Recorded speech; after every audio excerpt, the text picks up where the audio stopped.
Hi, everybody. Welcome to another episode of Weekly Reads, where we give you 5 book recommendations all in one show. My name is Devon. I work for the Worcester Public Library, just like my co-host, Joy. You ready to talk about some books today, Joy? Oh, yeah, I'm ready to go. All right, let's get started. So everything Joy and I are talking about today, you can get through the Overdrive or Libby apps, which are free on your phone or device. You can also use Overdrive in your browser on your laptop or desktop. And don't forget, we're doing physical pickup of items now. If you want the print copy or book on CD or whatever, you can order that ahead and then come in to pick it up when it's ready. And if you're not sure how to do any of that, just give the library a call and we will help you out. So I'm going to switch screens so you can see the books we have lined up for you this week.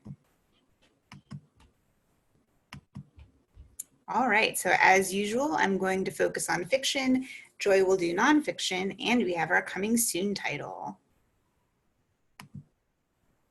So this is my first book that came out in 2014.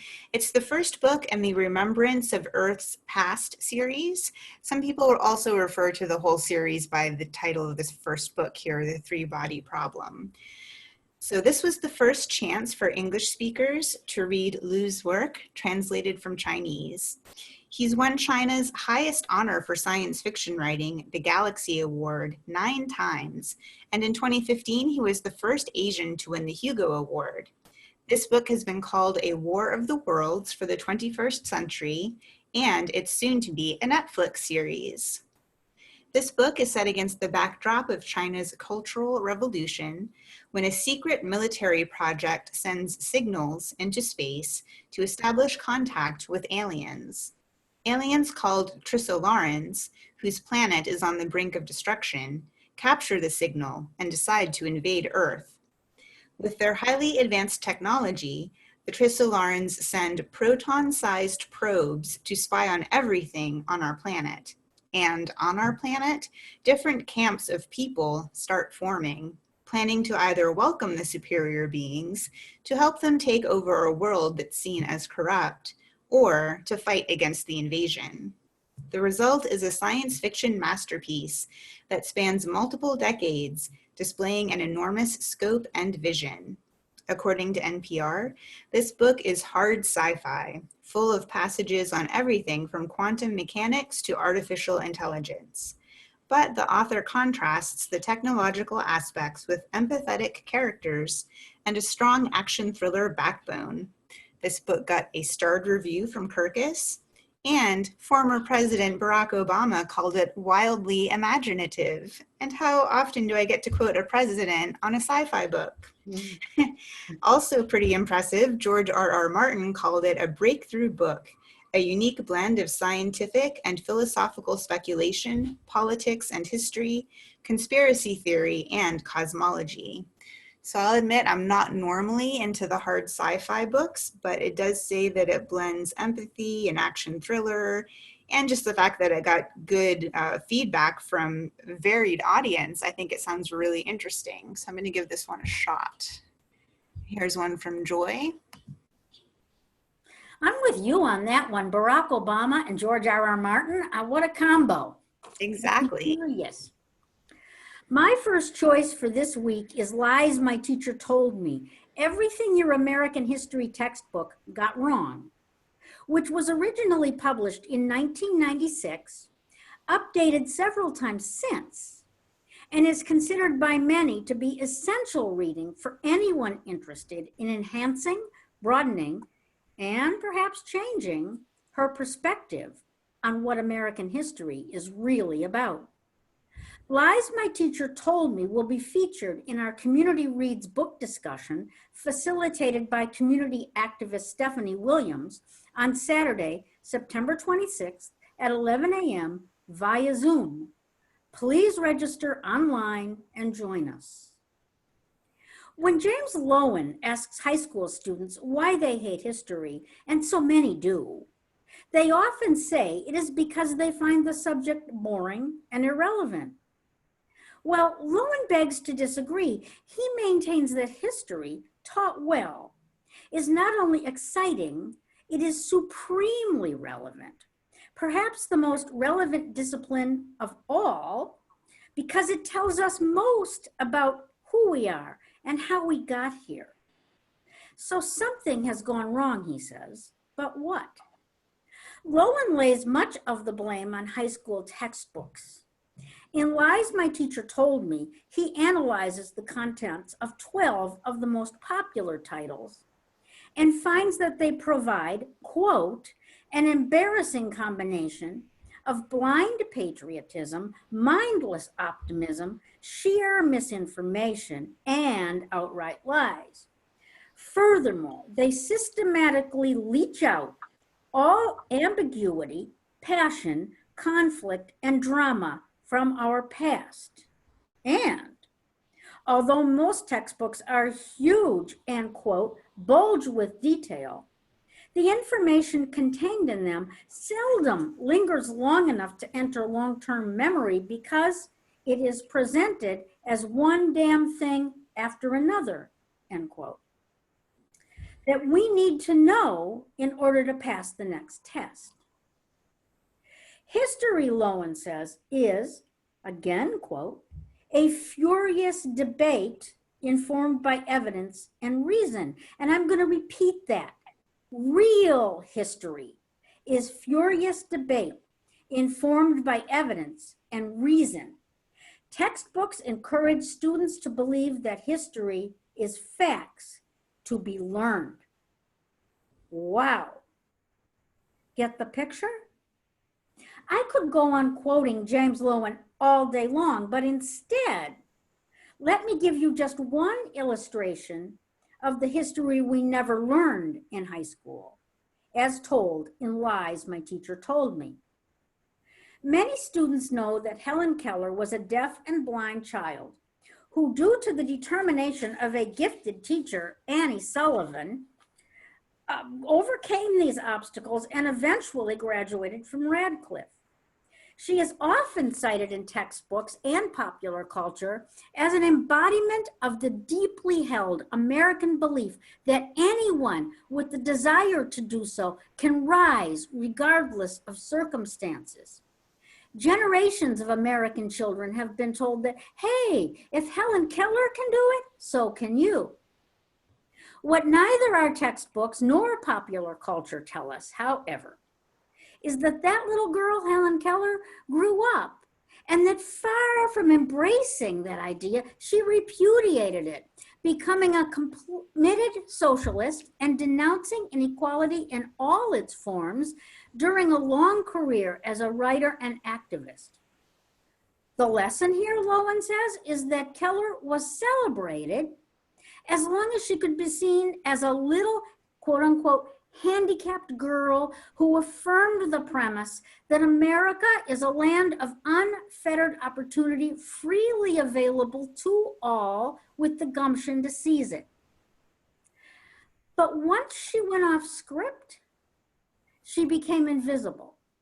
And all of the accomplishments of her adult life, no matter how controversial, disappeared down a rabbit hole.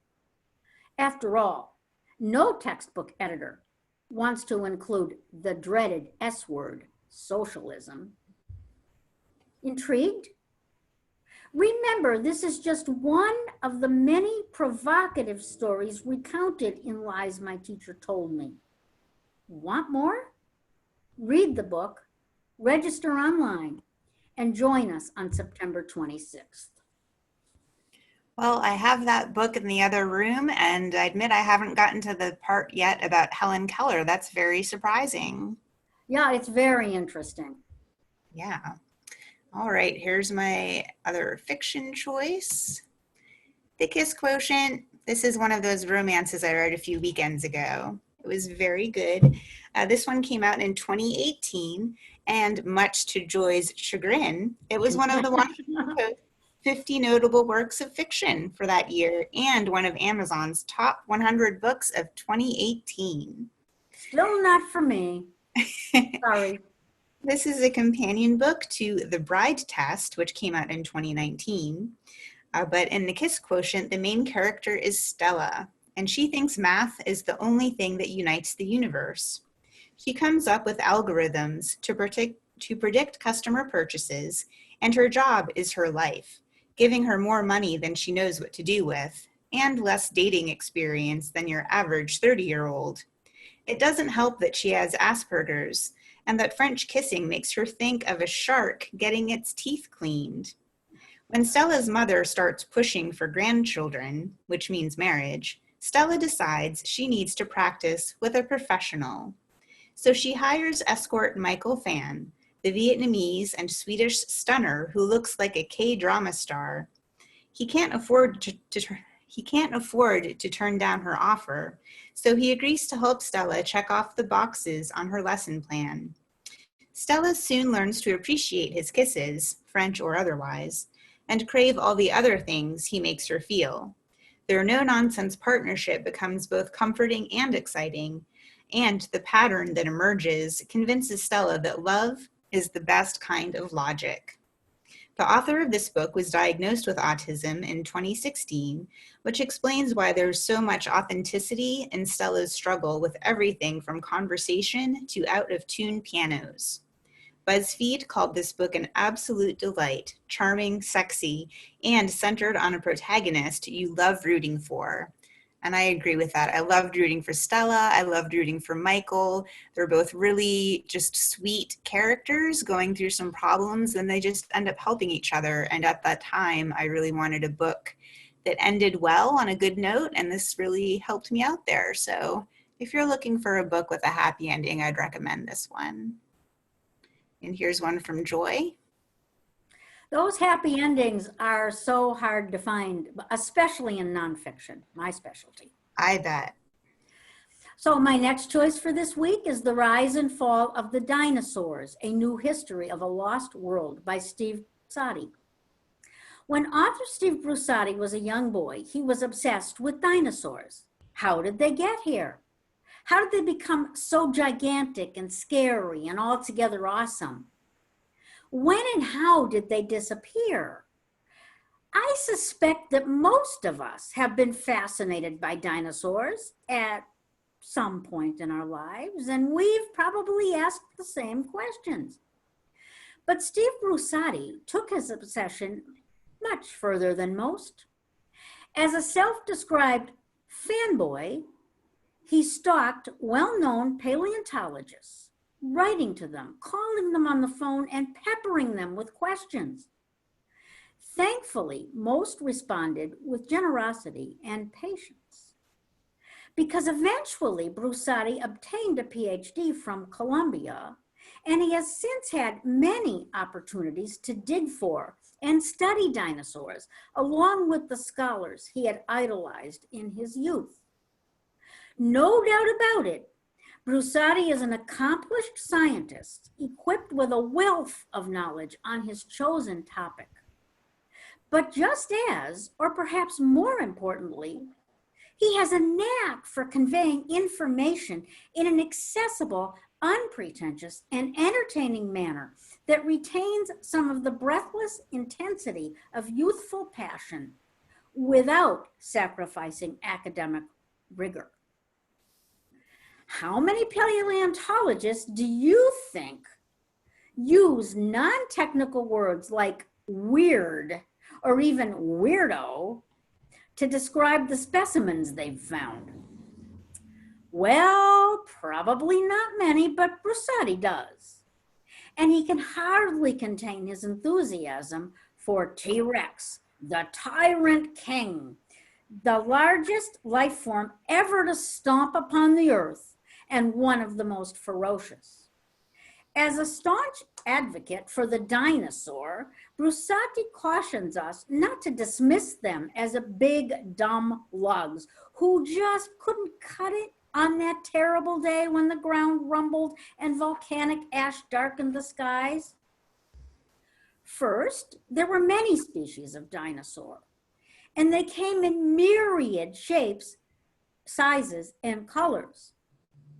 Many had feathers. Secondly, they just weren't all that dumb. Scientists posit that some dinosaurs may actually have been smarter than our beloved cats and dogs. Sorry, Tybalt and Queequeg. Aw. and maybe almost as smart as dolphins. Lastly, he reminds us that the dinosaur had a 120 million year run, and that they not only survived, but actually benefited from not one, but two mass extinctions before succumbing to a final global catastrophe 66 million years ago, which by the way, in a geologic time frame, not that long ago. We should be so lucky, Rosati implies. The end can come quickly, even to the most dominant and confident of species. But wait, not all dinosaurs perished. Don't believe me? Take a look at the bird feeder outside your window. Joy, can we take this opportunity to roar like a dinosaur? I don't see why not. 1, 2, 3. Roar! How do you like that, fellow readers? That was fantastic. All right, and now for our coming soon title with much fanfare. All right, so this is roar again. This is a new book by Matt Haig, The Midnight Library. It comes out on September 29th, which is, as always, a Tuesday. It's being called a dazzling novel about all the choices that go into a life well lived. Somewhere beyond the edge of the universe is a library that contains an infinite number of books, each one the story of another reality.